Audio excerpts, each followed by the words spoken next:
معرفش ليه عايز اتصل اطمن على امي، حاسسها تعبانة لسه. ركبت تاكسي ورحت المستشفى. دخلت وانا متوتر ومش فاهم ايه السبب. دخلت اوضة امي وشفت المنظر اللي عمري ما هنساه. امي اللي المفروض عاجزة عن الحركة واقفة قدام الحيطة وبتخبط دماغها في الحيطة. جريت عليها، التفتت لي، وهنا كانت الصدمة.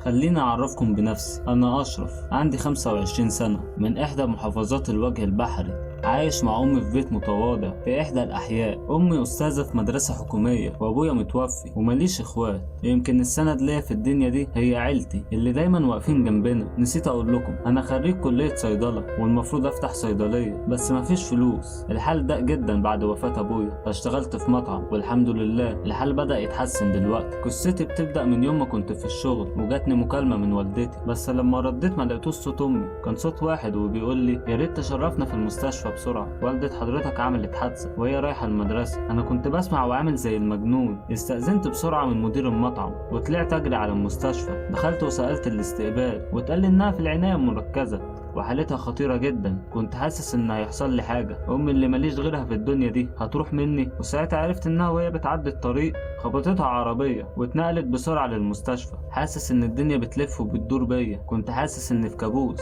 الدكتور بدأ يهديني ويقول لي ما تخافش وإن كل حاجة بإيد ربنا.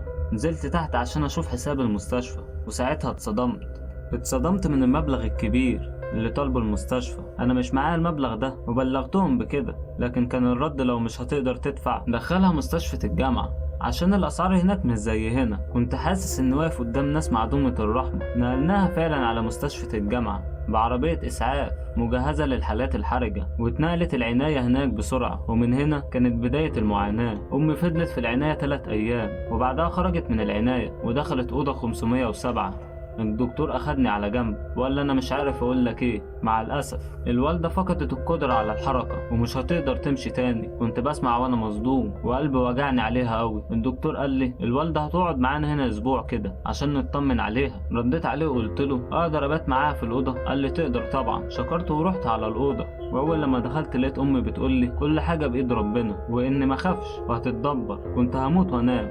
نمت على الكنبة وحلمت حلم غريب. شفت واحد لابس لبس دكتور وكان معاه سكينة وقعد على مكتبه مرة واحدة، خباها في هدومه وقام وفضل ماشي لحد ما وصل أوضة 507 ودخل الأوضة وقرب من السرير. كانت نايمة على السرير بنت في منتهى الجمال في ال20 من عمرها. الدكتور طلع السكينة وبكل غل طعن البنت، ومش ضربة واحدة لأ 20. وبعدها عمل حاجة غريبة، فضل يبكي ويصرخ مكانه. مجريش ولا استخبى. صحيت من النوم على صوت أمي بتنادي عليا. قمت وجريت عليها وانا بقول لها سلامتك يا امي، الف سلامه. قالت لي هو انا صحيح مش همشي على رجليا تاني؟ قلت لها لا يا ست الكل، مين قال كده؟ دي الحادثه بس مأثره عليك شويه. فضلت تبكي وانا هدي فيها. بعد ساعه خرجت عشان اجيب الفطار. ركبت الاسانسير وكان في بنت. اتحرك الاسانسير وانا بقول هو انا شفتك فين قبل كده؟ فين؟ افتكرت. اتلفتت لي وشها عباره عن مسخ، منظرها مرعب جدا. نور الاسانسير بدأ يترعش والاسانسير عطل. غمضت واتشهدت. كنت خايف وبترعش، لكن لما فتحت الاسانسير كان فاضي مفهوش حد ونزل بيا. خرجت من المستشفى وانا مش فاهم اي حاجه. جبت فطار ورجعت على المستشفى. المره دي طلعت على السلالم ودخلت قعدت جنب امي اللي لاحظت انها خايفه مني. قلت لها مالك يا امي، انت خايفه مني؟ انا اشرف ابنك. امي عاوزه تتكلم لكنها عماله تشاور ورايا. كنت عايز ابص ورايا بس كنت خايف. بس لما بصيت ورايا ما لقيتش في حاجه. رجعت سالت امي مفيش حاجه ورايا. امي اتكلمت بصوت بيترعش وقالت لما انت اشرف مين اللي كنت بفطر معاه من 5 دقايق؟ انا الدم نشف في عروقي بعد الجمله دي. قلت لها ازاي؟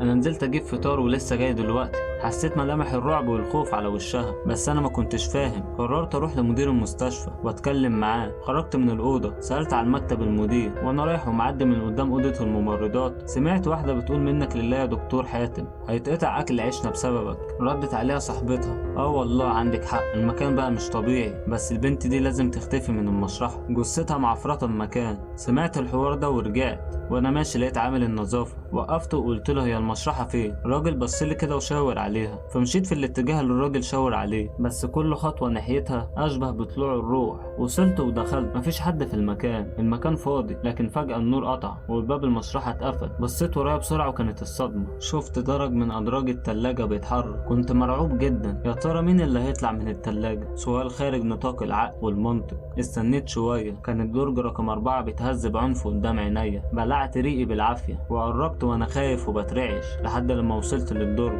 عايز امد ايدي لكني مش قادر، جسمي كله متلج. ومديت ايدي وفتحت الدرج. كانت هي البنت اللي شفتها في الكابوس، وهي البنت اللي شفتها في الاسانسير. اول مرة اكون واقف قدام جثة، حاسس ان روحي بتتسحب مني. وفي عز سرحاني لقيت في حد ماسك ايدي. هي فتحت عينيها ومسكت ايدي، فلا اراديا صرخت. لقيت النور رجع والامن دخل وبيقول لي انت ايه اللي جابك هنا؟ انت دخلت هنا ازاي؟ وكنتش عارف هرد اقول ايه. بصيت على الدرج رقم 4، ما لقيتش اي حاجه والدرج كان مقفول كمان. الامن خرجني بره الاوضه، واول حاجه عملتها طلبت اشوف مدير المستشفى، وقلت لهم لازم اشوفه والا هرتكب جنايه. خدني لمدير المستشفى وعرفت ان اسمه الاستاذ سمير. دخلت المكتب وانا متعصب وقلت له اللي بيحصل في المستشفى ده مش طبيعي. رد عليا بلا مبالاه مش طبيعيه، وقال لي هو ايه اللي بيحصل؟ جيت اتكلم لكني سكت. اقول له ايه؟ بشوف شبح بيطاردني. قال لي ها ايه اللي مش طبيعي؟ قلت له هو مين الدكتور حاتم ده؟ رد عليا وملامح الهدوء اتقلبت لعصبيه. انت جبت الاسم ده منين؟ وبتسال عليه ليه؟ قلت له ان كل الموضوع ان سمعت كلام يخص الدكتور حاتم والجثه اللي عندك في المشرحه. قول لي هما ايه حكايتهم بالظبط؟ رد عليا وقال مفيش حكايات ولا حاجه، انت واهم نفسك على الفاضي وبتسال في حاجات ما تخصكش. ممكن تتفضل وتروح عند الحاله اللي جت معاك. خرجت من المكتب المدير وفضولي ما قلش، بالعكس فضولي زاد. عايز اعرف مين اللي قتل البنت دي، وحتى لو عارف مين عايز اعرف مين حاتم ده وليه قتلها وليه اختارتني انا بالذات عشان توريني الرعب ده. اسئله كتير مش لاقي ليها اجابه. رجعت اوضه امي من تاني، لقيتها قاعده على السرير وساندة ظهرها على الحيطه. سالتها انت دلوقتي كويسه؟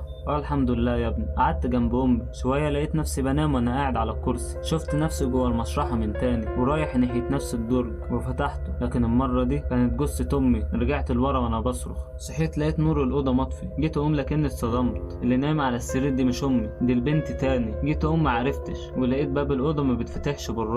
والدكتور حاتم دخل وقرب من البنت وطلع السكينة وهو بيقول مش عاوز اعمل كده، مش عاوز اعمل كده، لكنه عمل ده ونزل بالسكينة على البنت وقتلها. بعدها فضل يبكي ويصرخ وفضل يقول مش انا والله، سامحيني والله ما انا. لحد لما دخلت عليه الناس اللي في المستشفى وحصل هرج ومرج وصراخ من الناس. حاتم ماسك السكينة وهو بيقول مش انا وذبح نفسه. حاجة في منتهى الصعوبة، ما كنتش متخيل اني اشوف حاجة بالبشاعة دي. صحيت على ايد امي بتهزني وبتقول لي قوم يا ابني، انت نايم وعمال تخرف. انا ما بقتش عارف الحلم من الحقيقة، انا خلاص اتجننت. عمال اطلع من حلم وادخل في حلم. وانا قاعد دخلت الممرضة عشان تدي امي العلاج. هي دي الممرضة اللي كانت بتتكلم عن الدكتور حاتم. وهي خارجة قلت لها استني، وطلعت من جيبي فلوس وقلت لها حاجة بسيطة عشان تعبك مع الست الوالدة. قالت لي متشكرة جدا يا استاذ اشرف. قلت لها انا عايز اسالك عن حاجة بس عاوز منك الصراحة. قالت لي اتفضل اسال. قلت لها ايه حكاية الدكتور حاتم؟ ردت عليا وهي متوترة. دكتور حاتم مين؟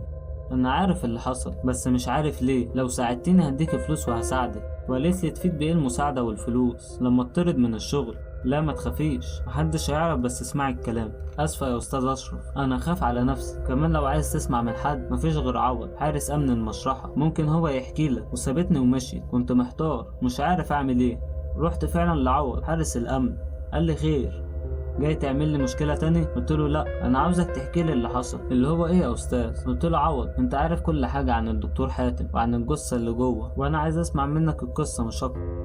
قال لي انا معرفش حاجه يا استاذ، وبعد اذنك امشي من هنا هتعمل لي مشكله. وانا بتكلم معاه جت الممرضه وقالت لي على حاجات محتاجينها عشان الوالده من تحت. نزلت عشان اجيب العلاج لكن الصيدليه كانت بعيده. ركبت تاكسي ورحت الصيدليه، لكن فجاه حسيت معرفش ليه ان عايز اتصل اطمن على امي، حاسسها تعبانه لسه. ركبت التاكسي ورحت للمستشفى. دخلت وانا متوتر ومش فاهم ايه السبب. دخلت اوضه امي وشفت المنظر اللي عمري ما هنساه. امي اللي المفروض عاجزه عن الحركه واقفه قدام الحيطه وبتخبط دماغها في الحيطه. جريت عليها، اتلفتت لي وهنا كانت الصدمه. امي لكن ملامحها كانت شحبه جدا وما قالتش غير كلمه واحده، المشرحه. روح المشرحة، ووقعت من طولها. جريت عليها شلتها ورجعتها السرير، وانا خلاص ما عنديش حل غير ان اعرف الحقيقة واعرف هي عاوزة ايه. عرفت ان عوض بيروح يتعشى الساعة 10 وبيسيب الحراسة على ما يجيب الاكل ويرجع تاني، وهنا كانت فرصتي عشان ادخل المشرحة. استنيته على الساعة 10، قدرت ادخل ورحت على الدرج رقم 4، فتحته عايز اخلص بسرعة، وبقيت باصص للجثث مش عارف انا عايز منها ايه، لكن لاحظت ان في خيط في بقها. ايه ده؟ ومعرفش كان جاي لي احساس ان انا لازم اشد الخيط ده، وتلقائي لا اراديا لقيت نفسي بشد الخيط اللي في بقها. لما شديت الخيط ده كان بق الجثة قافل ومتربس، لكن اتفتح لوحده وكأن الجثة عاوزة توريني حاجة. لقيت جوه بقها ورقة، طلعتها وبصيت عليها، كان مكتوب فيها كلمة واحدة: نظام. يعني ايه نظام؟ مش فاهم حاجة. في اللحظة دي بق الجثة اتقفل.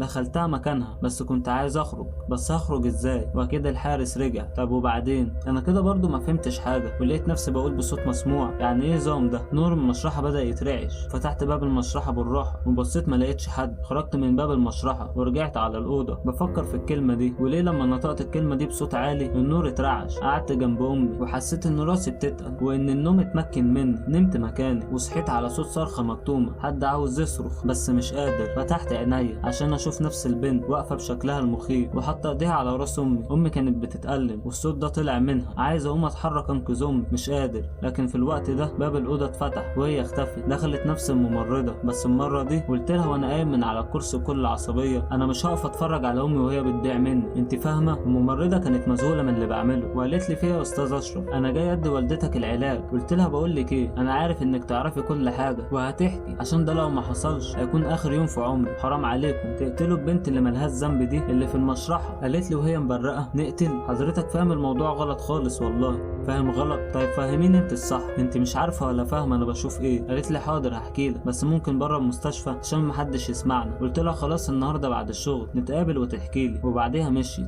كنت مستني اليوم يخلص بفارغ الصبر عشان اقابل الممرضه دي، واللي عرفته ان اسمها عبير. بعد الشغل نزلت من المستشفى ولقيت عبير مستنياني. رحنا وقعدنا في الكافيه وقالت: انا هحكي لك اللي انا اعرفه، بس ارجوك سيرتي ما تجيش في اي حاجه. قلت لها: ما تخافيش واوعدك بده. اتكلمت وقالت: انا بشتغل في المستشفى دي ليا 5 سنين، كانت الدنيا تمام ومفيش اي مشاكل. قابلت هناك الدكتور حاتم والدكتوره رنا، كانوا لسه متخرجين ومتعينين في المستشفى. وفي يوم عرفنا ان الدكتور حاتم اتقدم للدكتوره رنا وهي وافقت عليه. خبر كان حلو جدا وكلنا كنا فرحانين ليه. وبعد خطوبه دامت 6 شهور اتجوزوا، ومن هنا بدات المشاكل، خناقات كتير ما بينهم وبالذات في المستشفى، وكله حكم على الجوازه دي بالفشل. وبعدها قعدت الدكتوره رانيا في البيت لفتره، ما كانتش بتيجي الشغل. كلنا كنا مستغربين، لكن اللي سمعناه انها كانت بتتعالج نفسي. وفي يوم لقينا عربيه الاسعاف جايه بسرعه وفيها حاله حرجه. الحاله دي كانت الدكتوره رانيا اللي لما شفناها محدش كان عارفها. وشها كان شاحب جدا وعينيها حمراء كانها ما نامتش من ايام. اتعمل لها فحوصات واتحجزت في المستشفى. وفي الوقت ده كان واضح على الدكتور حاتم انه مش كويس، كان على طول متعصب لحد اليوم الاسود اللي دخلنا اوضتها على صوت صراخ، ولقينا الدكتور حاتم بيقول: مش انا والله ما انا، وكان بيبكي. كانت الدكتوره رانيا سايحه بدمها بعد ما خلص عليها جوزها، ولكن هو عمل حاجه مش متوقعه، ذبح نفسه ووقع جثه هامده جنبها بس. ومن ساعتها والاوضه اتسكن. ومن حظ والدتك السيء انها جت في الغرفه دي. بس هو ده كل اللي انا اعرفه. بس زي ما قلت لك عوض يعرف اكتر من كده. مدير المستشفى الاستاذ سمير حذره انه يتكلم مع حد في الموضوع ده، والجثه بتاعتها اتحطت في الثلاجه وليها النهارده اسبوع. والاستاذ سمير رفض يدفنها وبيقول الصبر. خلصت عبير كلامها وانا لسه عايز اسال، بس مش عبير كده، مفيش قدامي غير ان اسال عوض ولازم يتكلم. رحت المستشفى لقيته قاعد بيشرب الشاي ومستمتع. هجمت عليه وقلت له: انا هبلغ عنكم انت ومديرك وهوديكم في 60 داهيه. انا خلاص عرفت كل حاجه، بس عايز اسمع منك، يمكن اسيبك انت وابلغ عنه هو. قال لي: انا معرفش حاجه والله. قلت له: ما تحلفش، انت هتحكي لي اللي حصل عشان ما تشيلش الليله مع مديرك. قال لي: حاضر هحكي. الدكتوره رانيا كانت عليها جن عاشق ومحدش كان يعرف الكلام ده غيري انا والدكتور حاتم. قلت له: وانت عرفت منين؟ قال لي: الدكتور حاتم طلب مني شيخ